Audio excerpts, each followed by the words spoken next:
What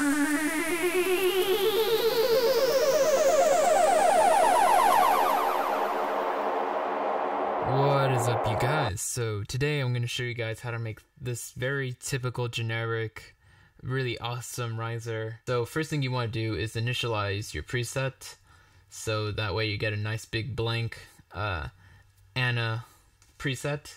Again, this is the riser we're going to make.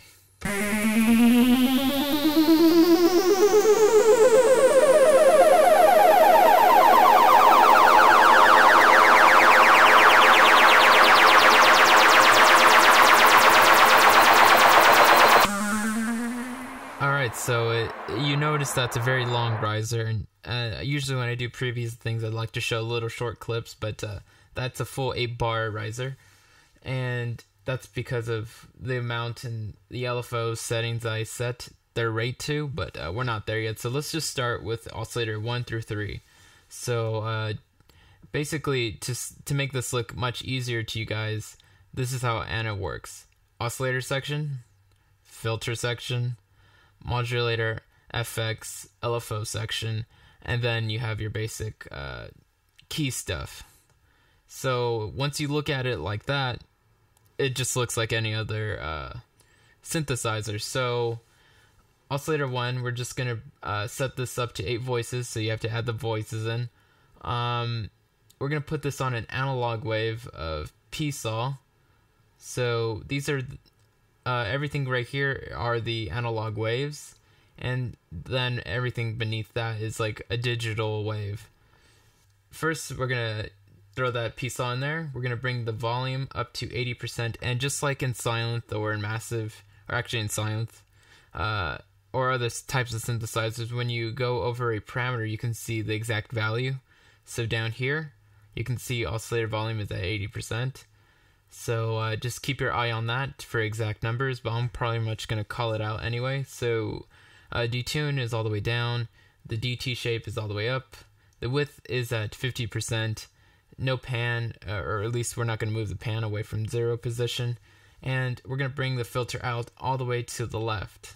We're going to leave the retrig and key track on, and we're going to do that for all 3 oscillators. So oscillator 2 now, we're going to set this up to 8 voices, we're going to bring this down an octave, retrig, key track are also on. We're going to go for a digital wave of the saw talk ah, and we're going to put the volume at 23%, detune at 75%, DT shape at 50%, width at 82%, and the filter out is again all the way to the left. So hopefully I'm not going too fast, just kind of, we have a lot of parameters to go through, so take your time, pause the video if you need to, and just kind of get it around the same ballpark as mine.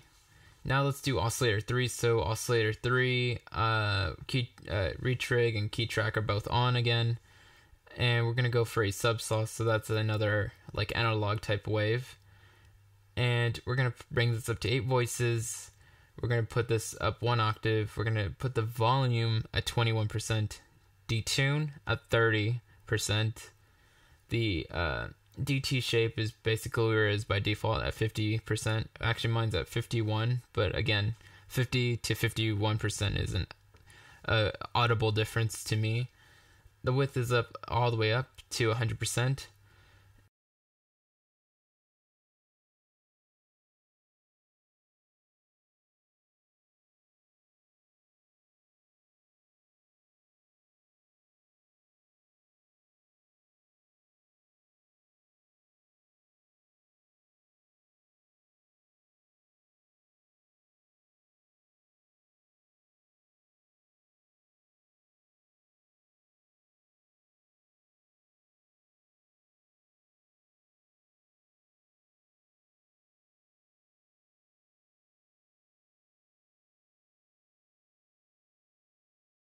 We're going to leave the retrig and key track off.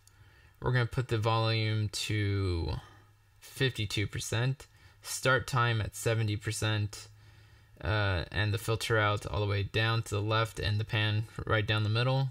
And this is going to be up an octave, so just bring that up. Now for oscillator 5 of the second noise oscillator, we're going to put this on a noise pad 2. So noise pad 2.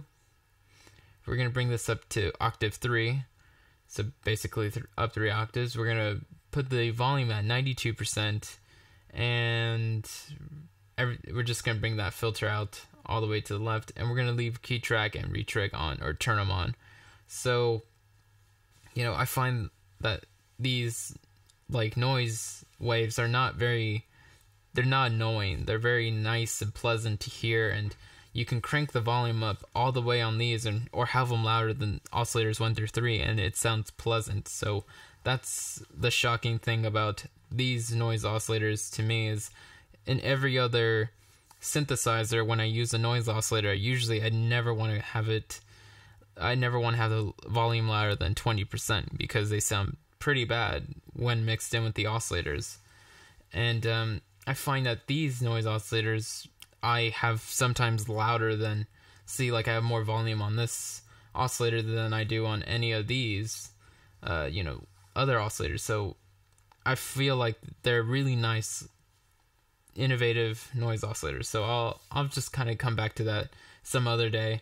And then we have the attack oscillator, which we didn't use in this case, but you can load in an attack and then just set decay and all that stuff.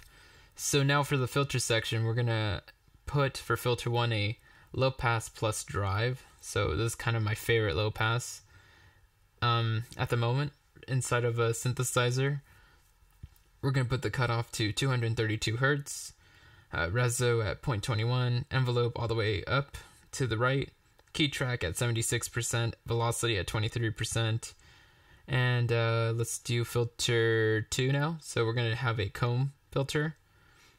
We're gonna put the cutoff at 86 hertz. We're gonna put the reso at 0.26. We're gonna leave the envelope right where it is, key track the same, all the way down to the left. And we're gonna put the velocity at negative 76%. And now for the cutoff 1 and 2 cutoff button, we're gonna put that at 2 hertz. And then the reso at 0.15. So reso 1 and 2. So just like in Silent, how you have a filter for part A and a filter for part B, and then you have the main filter control, which controls both of those. That's what this is right here. So if you think of it like that, it's just like Silent. But you can have serial and parallel type of routing. So, that's pretty cool as well. But it's very common in synthesizers. So I'm not sure if I use the filter envelope. I'm looking at all the modulation stuff I have going, and I don't see that I've used it, so we don't need to do this. But let's do our amp envelope. So just like Silent, this is our main envelope for this synthesizer and this patch. So this pretty much is the ultimate shape of, the sound we're creating. So we're going to leave the attack all the way down, decay all the way up, the sustain at 52%, release at 272 milliseconds, and we're going to bring that amount all the way up. And we have a slight amount of velocity at 5.3%. And then for the modulation oscillator, we're going to just crank up every parameter in the ADSR all the way up. So it's basically just a long envelope. So now we have the G envelope. So I really, this is where we're getting the pitch rising effect, because we're going to route all the oscillators pitches to this, and it's basically going to rise up this. And you go to G envelope control. You can choose to have the double click for, making little points, or you can set it to right click. So you right click to make new points, or alt click. So whichever of those you prefer, change it up. I think by default it's on the right click button. So when I first got this, I was like clicking on this shit like crazy, and I was like, well, okay, I don't know how to make points. And then I tried the right click, and I was like, I don't really like that. And of course I went to settings, and I was just happy to see this section. So I brought that riser up, or this shape, into like a classic rising shape. I routed the target to all pitch, so all the oscillators pitch. I set the amount to 100%, the rate all the way down to 8/1, so that is like 8 bars. and the phase is at 0%. So no phase there. And that's it for our filter section and envelopes. I should say that this is filters and envelope section, but whatever. Now we have the mod 1 that we're going to use. So we're going to use envelope 3 here. And I kind of wish they would just call it the mod envelope, since that's what envelope 3 is. Because we have our filter envelope here, amp envelope, G envelope, and I was like, okay, what is envelope 3? And I figured it's just the mod envelope. So it's called envelope 3, even though it's this one right here. We're going to set the amount to 24.1%, and we're going to target that to filter 2 cutoff. So filter 2 cutoff. So that's all I used mod 1 for. Mod 2, I put the G envelope, so again, it's this one right here. I put the G envelope to target the LFO 1 depth. So pretty much the amount I set this to is going to affect the depth in a rising way. So 60% is the amount I put on this, so the depth is going to rise according to this envelope. And so it gives that the depth is going to make the LFO kind of, it's kind of like the dry wet of the LFO, if you think of it like that. So let's see, let's go to, let's do the EQ stuff. So I mean, I just added like 0.9 dB on the high and the low, and on the mid I put this up to 1.5 dB. And if you go edit, you can also mess around with the band sizes and things like that, so, or the frequency ranges, I mean. So, you know, typical cool stuff here. And now for LFO 1, we're going to set this on a saw up bipolar, so it's this one right here.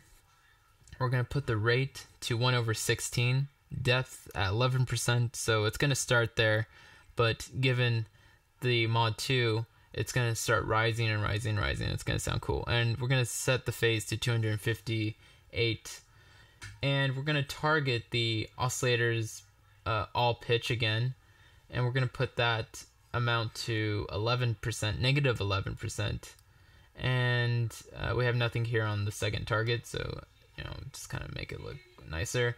And we're going to have the retrig and sync on both LFOs and up here on the G envelopes. And if you want to engage the loop here, you can too, which means as soon as it gets to the end, it'll start back over here instead of just ending and having a release.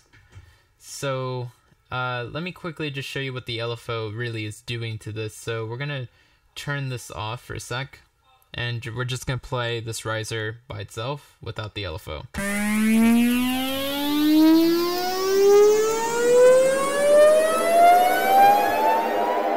I didn't hold it out for 8 bars, but you get the idea. Now let's add that LFO back onto the pitch. So this is now going to give it that very classic EDM, like womp womp womp womp type of rising effect.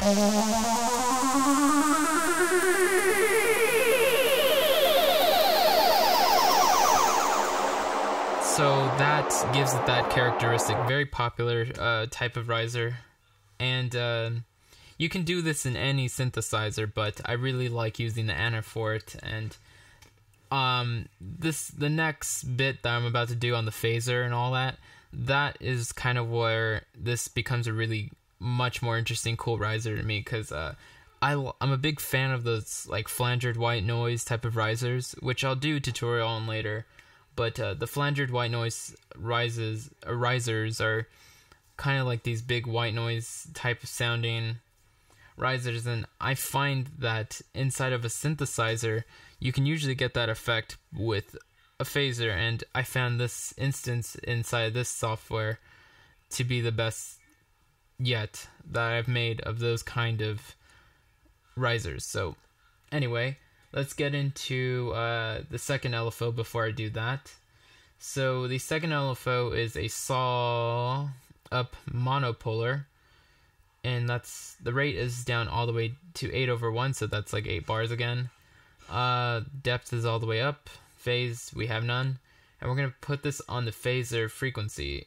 So phaser frequency, and we're going to set that amount to 100%.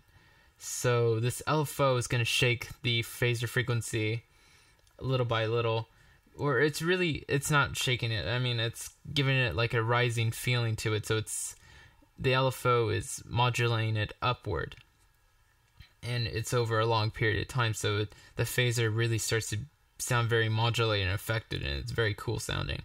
Then we're going to add the 74% to the reverb wet parameter. So right here we have the reverb wet, so we're going to also add that LFO there. And so let's start with the reverb then. So I have the level all the way down to 0, but like I said, this LFO tool is going to bring that in gradually. We have the high pass on 533 Hertz, decay at 64%, size at 69, dampening at 5.8K, and the low pass at 7K. And for distortion, I brought up the clip to 61%. I think I put the high pass around 533 Hertz. Low pass is at 8K, and the dry wet for that is at 34%. And I could also just automate this with an LFO, modulate it with this envelope right here, LFO but I felt like that would have been too much already. Now for the phaser. So the phaser is at 100% dry wet. The ratio is all the way down. The depth is at 100%. Feedback is at 70. Spread is up all the way. The frequency is all the way down at 500 Hertz. And this is on 4 poles. So if we turn this off real quick, so this little blue line underneath it means it's on. If I play that, it sounds pretty cool, but now with the phaser added, it has this like flangered white noise type of feel to it, which it's kind of like the signature Swedish House Mafia type of risers. It's just the flangered white noise. So